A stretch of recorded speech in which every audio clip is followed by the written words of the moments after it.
Assalamualaikum warahmatullahi wabarakatuh. Selamat siang. Salam sejahtera untuk kita semua. Om Swastiastu, Namo Buddhaya, Rahayu. Aku mau cerita apa ya ini? Saya itu kalau di depan ibu-ibu itu grogi. Jadi Bapak Ibu, saya deg-degan aja nih. Kalau diundang ibu-ibu itu kira-kira ini mau diomelin apa lagi? Betul nggih. Saya punya cerita kira-kira gini. Apa yang kemudian membuat banyak di antara kita penasaran? Penasaran apa, Pak? Karena harus bertemu dan ngobrol dengan ibu-ibu dan banyak tokoh perempuan. Alkisah, ini Alkisah ini. Bu, makan yuk. Gitu. Mau Bu? Makannya di mana? Hah? Nah, bahasanya betul itu. Terserah. Karena terserah kemudian istri saya ajak makan di warung. Kaki 5. Langsung diem aja. Suami kok pelit. Gitu. Wah, keliru ini. Cepat, kita segera pindah. Batal, nggak usah pesan. Masuk ke restoran mewah. Apa yang terjadi? Malah tambah melotot. Kenapa? Boros. Karepmu ki apa? Bapak Ibu, sepenggal cerita ini kemudian saya bisa merenung. Kira-kira renungan kita itu menjadi sebuah pertanyaan. Apakah Ibu dalam kategori yang ini? Iya atau tidak? Oh iya, terima kasih. Saya melihat suami-suami yang sabar di rumah semua. Persis kayak saya, mumpung istri saya belum datang. Wajah saya kelihatan tertekan nggak Bu? Enggak ya. Bapak Ibu, oleh karena itu, saya berpikir begini, perlu kita melakukan sebuah keseimbangan atau penyeimbangan. Penyeimbangannya kira-kira gini, kami itu kurang lebih dari sekitar dinas-dinas yang ada agak lumayan jumlah perempuannya. Maka suatu ketika saya ditanya, Pak Ganjar, kenapa jumlah perempuan di Jawa Tengah kalau ada kontestasi Bapak pilih perempuan? Begini, dalam konteks bersikap itu perempuan lebih jelas. Dalam sisi keberanian itu luar biasa. Satu lagi yang paling penting pengalaman saya, integritas. Nomor 1 menurut saya. Sehingga pada saat saya mengambil mata kuliah khusus tentang perempuan, saya bertanya sama dosen saya, lalu bagaimana proses ini akan bisa berjalan sehingga keseimbangan atau proses penyimbangan itu bisa terjadi? Afirmasi. Affirmative action inilah yang kemudian mesti kita dorong. Maka pada saat kemudian terjadi afirmasi itu, seringkali kemudian bukan berhenti dan persoalan selesai. Pak, buktinya itu tidak bisa jalan dengan baik. Biarkan saja. Karena proses masih akan berjalan. Nah, cerita ini saya sampaikan sehingga dalam konteks jabatan publik menurut saya memang harus berani mengambil tindakan-tindakan. Yang istilah saat saya belajar dulu, startnya saja berbeda. Masa mau disamakan? Maka kalau laki-laki mau lomba lari, dia startnya sudah 1 kilometer di depan. Maka kalau hari ini, perempuan mesti sama, maka dia sudah tertinggal 1 kilometer. Maka istilah saya dipur. Maka kalau mau lomba lari 1 kilometernya perempuan yang harus ditaruh di depan lebih dulu, baru kemudian lari bareng. Affirmative action inilah yang hari ini coba kita dorong Dan saya mencoba membuktikan dari beberapa praktek itu yang cukup baik. Tapi tentu saja, bukan sekedar itu Bapak Ibu, bagi saya dalam beberapa bidang perempuan memang memiliki kemampuan yang lebih dibanding laki-laki. Dan kejadiannya banyak kami catat dalam kegiatan praktek sehari-hari, tentu kejeliannya, kecermatannya, ada intuisi yang cukup tajam. Dan hal seperti itu memang kita butuhkan dalam kerja-kerja di pemerintahan agar perencanaannya menjadi begitu bisa mendekati presisi, eksekusinya bisa cepat, sehingga masyarakat bisa menerima lebih banyak manfaat. Dalam konteks kerja penurunan stunting dan AKI-AKB misalnya, itu ternyata ngomong dengan seorang laki-laki, dengan seorang perempuan berbeda Bapak Ibu. Bicara stunting itu, ibu yang diajak bicara itu langsung dalam konsep pemikirannya itu lengkap. Mana yang menjadi prioritas? Gizi apa yang disiapkan? Dan bagaimana menyiapkan itu sejak kapan? Inspirasi saya kemudian pada saat bagaimana Jawa Tengah mendapatkan catatan AKI-AKB yang cukup buruk pada saat itu, yang menjelaskan kepada saya seorang bidan yang kerja di puskesmas, di ujung-ujung remote area dengan penjelasan yang sangat sederhana. Saat itu yang membuat terkejut saya Bapak Ibu, menarik, karena angka kematian ibu melahirkan yang tertinggi waktu itu ada di Brebes. Lalu saya berpikir, kenapa Brebes ya? Oh, daerahnya luas, penduduknya banyak, kemiskinannya tinggi. Tapi Bapak Ibu yang kedua yang menarik, yang nomor 2 di mana? Di kota Semarang. Pada saat itu. Lalu perdebatan muncul, apakah kurang dokter obskin? Apakah kurang dokter anak ahli gizi dan sebagainya? Jawabannya tidak.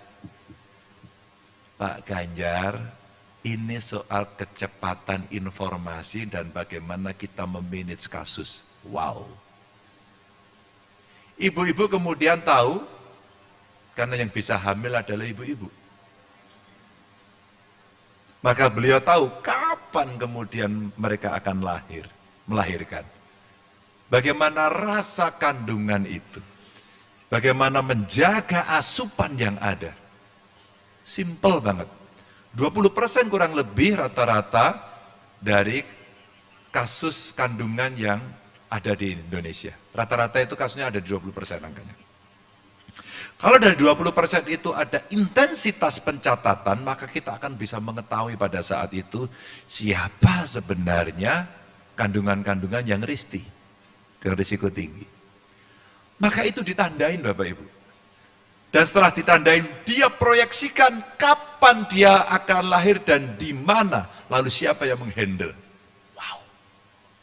Maka dalam simulasi, seorang bidan yang di remote area itu menceritakan dengan bagus. Apa yang terjadi Bapak Ibu? Maka mesti ada perhatian khusus kepada ibu-ibu hamil. Simpel toh. Ketika kita peras hanya 20%. Dari situlah kemudian perhatikan ibu hamil. Jadi kadang-kadang kita kalau membuat singkatan sulit dipahami. Maka perhatian itu seperti orang menembak. Nginceng. Jadilah program Jateng gaya nginceng wong meteng. Agar semua ibu yang hamil diperhatikan, dicatat betul-betul pada kondisi pada saat itu. Sampai memproyeksikan lahir. Kapan lahir? Tenaga kita kurang Bapak Ibu.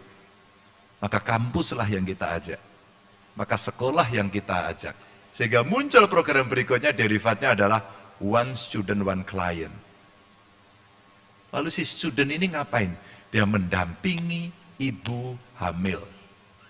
Tugasnya sampai apa? Sampai melahirkan. Di situ sekarang ketemu bahwa ibu pada saat melahirkan itu, atau pada saat hamil ketahuan dia dari risti itu. Terlalu muda, terlalu sering, terlalu tua. Dan terlalu mudanya ketahuan Bapak Ibu. Dia menikah dini. Muncul program derivatnya. Jokawin bocah. Gerakan ini yang kita dorong. Kenapa mereka menikah dini? Ada yang terpaksa, kecelakaan, ada yang dipaksa, karena dilamar dan orang tuanya sudah setuju. Kemudian Kemenak kita ajak untuk bicara agar mereka bisa menahan sampai pada usia yang matang. Atau kalau tidak bisa, terpaksa komprominya paling terendah adalah ya wis kue rabi tapi nggak boleh hamil. Gradingnya seperti itu Bapak Ibu. Ini pengalaman dari kami menemui banyak kasus-kasus yang ada di lapangan.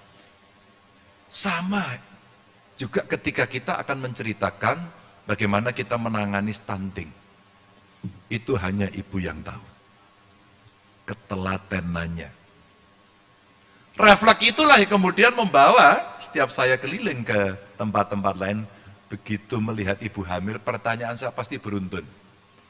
Berapa bulan? Sudah diperiksakan apa belum? Sehat atau tidak?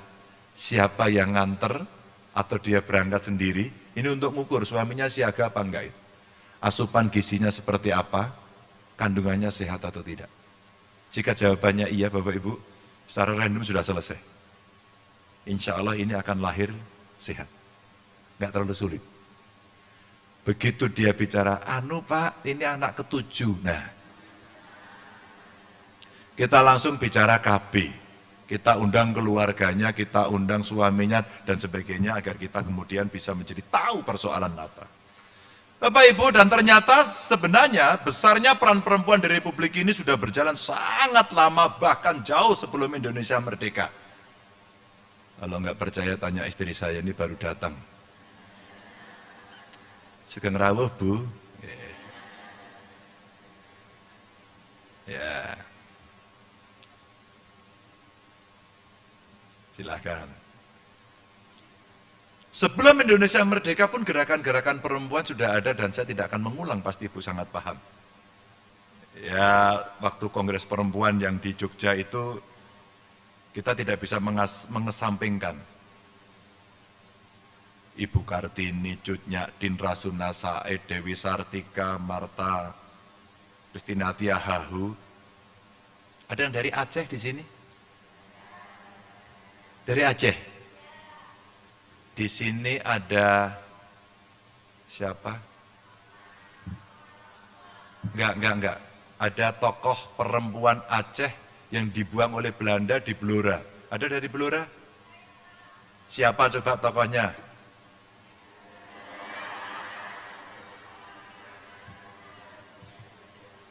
Panggilannya kalau tidak salah Pok Cut ya? Ya berdebat semua, silakan cek di Google. Saya datang ke asrama Aceh Bu, asrama mahasiswa di sini, di sekitar Undip. Dan kemudian akhirnya mereka bercerita dan kami datang ke makamnya, setelah itu kami tahu sejarahnya. Ini perempuan hebat sekali. Dan pada saat meninggal itu kemudian katanya pernah diotopsi, tangannya patah, kepalanya pecah. Dan pada saat itu sebenarnya kejadian-kejadian itu dia masih bertahan dan masih hidup. Sehingga pada saat meninggal kemudian dicek kondisi fisiknya luar biasa karena dia melawan Belanda dan dibuang di Blora. Terus sampai Gubernur Aceh kemudian kita undang datang dan sekarang makamnya kita rawat. Bapak Ibu, luar biasa cerita itu. Seperti Laksamana Malahayati. Itu nantang duelnya beneran, bukan cuma gini. Ditantang betul. Jadi kehebatan-kehebatan itu yang sekarang mesti bisa ditransformasikan untuk menangkap peluang-peluang hebat yang kemudian bisa kita aplikasikan pada saat sekarang. Dan dengan latar belakang dan keahlian masing-masing, tentu beliau-beliau yang saya sebut itu telah menancapkan akar kekuatan dari perempuan dalam kehidupan. Dan Bung Karno pernah memberikan sebuah penghargaan khusus kepada kaum perempuan yang dituliskan dengan sangat bagus dalam buku Sarinah.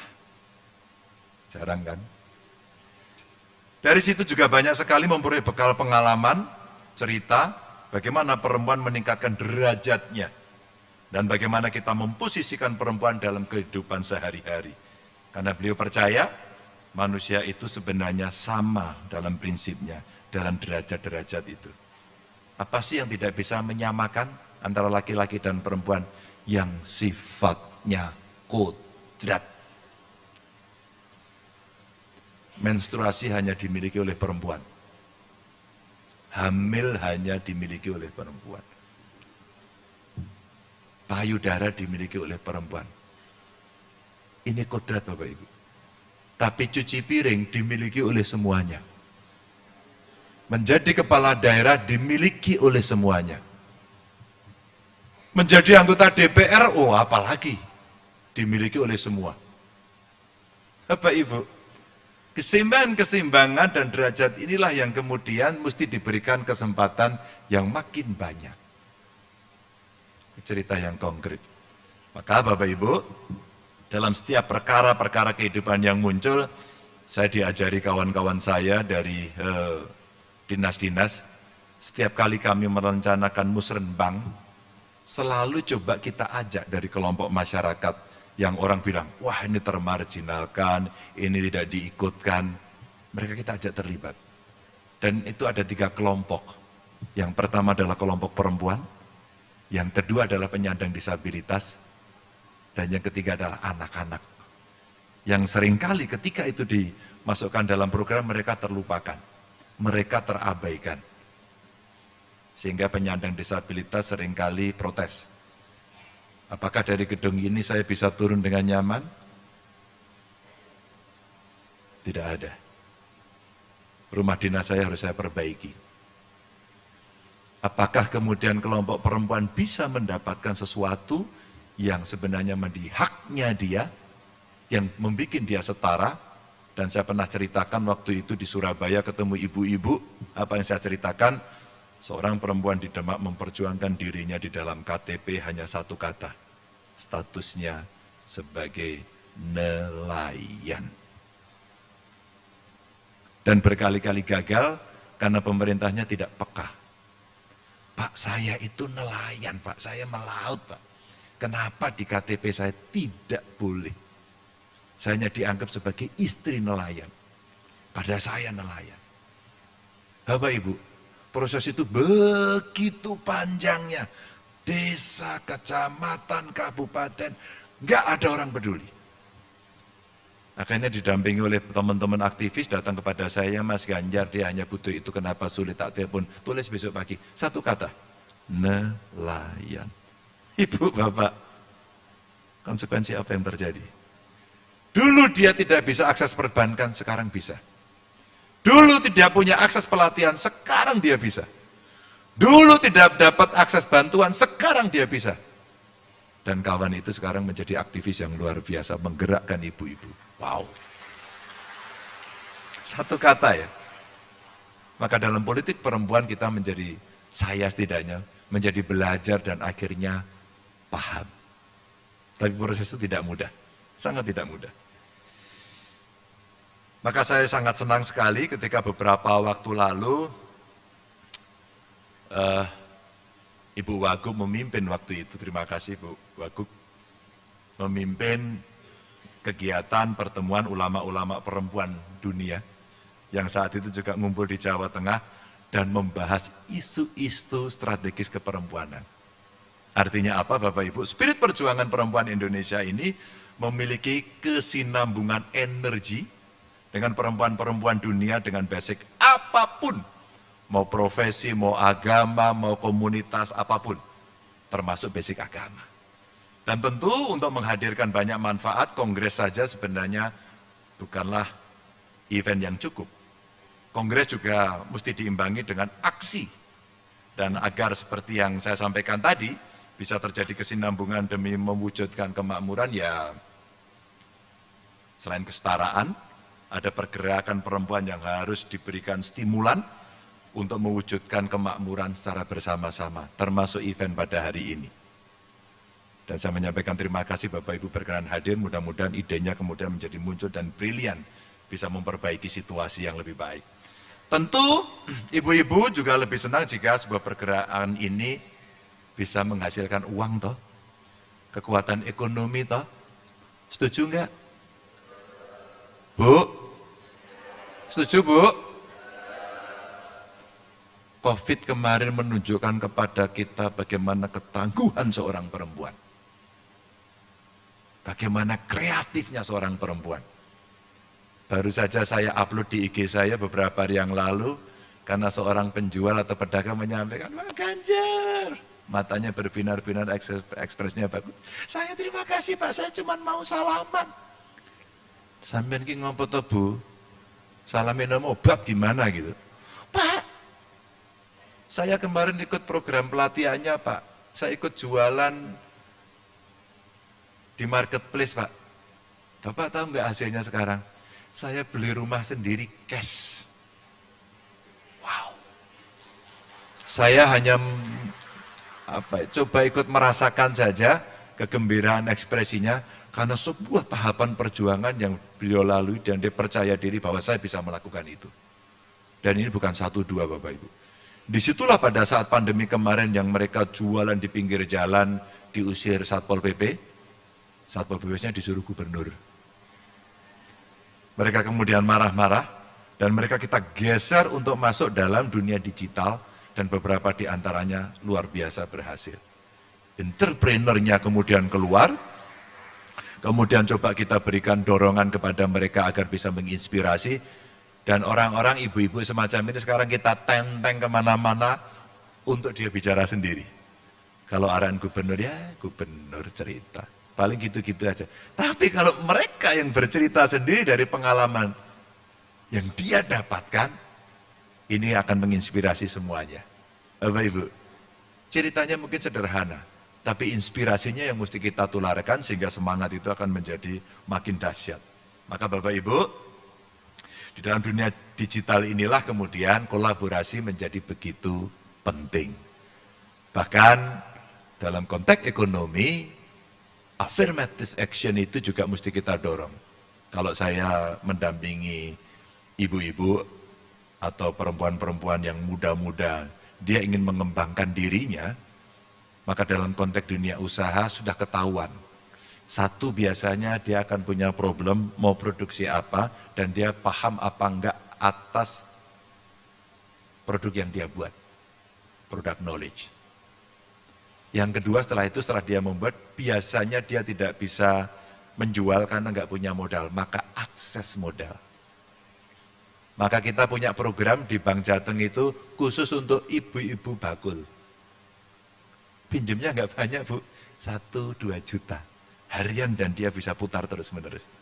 Dan terakhir bagaimana kita mendampingi dengan pelatihan, sehingga di Banyumas kami mendapatkan cerita luar biasa karena ada ibu-ibu jual ikan, apa itu Bu namanya? Ikan kali ya, ikan kali. Pak Ganjar saya kemarin dilatih tapi enggak lulus. Enggak lulus itu bangga. Wajahnya bangga. Karena apa? Saya mau ulang Pak. Waduh, semangatnya luar biasa. Loh kenapa? Pak, ternyata kami catetin itu sulit. Maka kami diajari kemarin pakai laptop. Dan saya pinjam punya ponakan saya, sekarang diminta Pak. Lalu bagaimana? Oh saya enggak menyerah Pak, saya kredit laptop. Di hati kecil saya, mau saya sumbang, saya batalkan. Karena saya menghormati perjuangannya. Sampai kemudian saya minta teman pendampingnya, tolong ibu ini diawasi, didampingi, sampai dia bisa berhasil. Begitu tidak, kesulitan, tolong yang dihubungi pertama saya. Ini kita dorong Bu. Dan akhirnya dia kredit laptop Bu. Dan akhirnya dia bisa menyusun, membuat aplikasi, menggunakan aplikasinya, dan dia 3 level pelatihannya. 1 saya sudah lulus Pak, 2 saya belum lulus, saya remedial ini. Akhirnya apa? Dia sekarang pengen sampai yang ketiga. Begitu sampai yang ketiga Bu, beberapa yang berhasil kita kurasi, barangnya sekarang sudah ada di Paris, barangnya sudah ada di Osaka, barangnya sudah ada di Singapura, di Benelux kemarin kita kirimkan. Nah saya menunggu beberapa yang mulai repeat order. Nah kelak kemudian harapan kita, ibu-ibu inilah akan kita jadikan spokesperson untuk kemudian dia membicarakan kehebatan-kehebatan itu. Bapak Ibu, mudah-mudahan yang hadir ini betah di Semarang, di Jawa Tengah. Mudah-mudahan sepenggal cerita itu bisa membuat inspirasi, dan mudah-mudahan dalam pertemuan hari ini bisa memberikan lebih banyak rekomendasi bagaimana kita melakukan percepatan program agar perempuan makin baik, makin berdaya, makin mandiri. Saya ingin mengakhiri dengan sebuah cerita. Kemarin itu seharian saya di Jogja, pulang ke Semarang dengan saya hitung karena masih ada tamu dari Papua dan Palu, saya suruh tunggu. Ya kira-kira 2,5 jam perjalanan yang saya butuhkan. Saya nggak sengaja mencet TikTok, nggak sengaja kepencet aja TikTok, mungkin karena ada yang ngirim terus kepencet. Saya kagum betul sehingga saya tonton sehingga 2,5 jam saya nggak jadi tidur. Siapa yang saya tonton itu? Putri Aryani. Wow. Perempuan muda, berkebutuhan khusus, hebat banget. Punya mimpi yang sangat besar, didampingi oleh 2 orang tua yang hebat, mendapatkan coach yang luar biasa, dan diapresiasi oleh semuanya, dan dia sekarang menjadi artis besar dunia yang dikagumi. Dia seorang perempuan muda yang hebat. Ibu bapak, masih banyak yang hebat lagi, Putri Aryani, Putri Ani yang lain punya bakat, dan mudah-mudahan bapak ibu juga akan bisa mencari bakat-bakat itu untuk bersama-sama kita kembangkan. Terima kasih. Mohon maaf kalau ada kekurangan. Wassalamualaikum warahmatullahi wabarakatuh.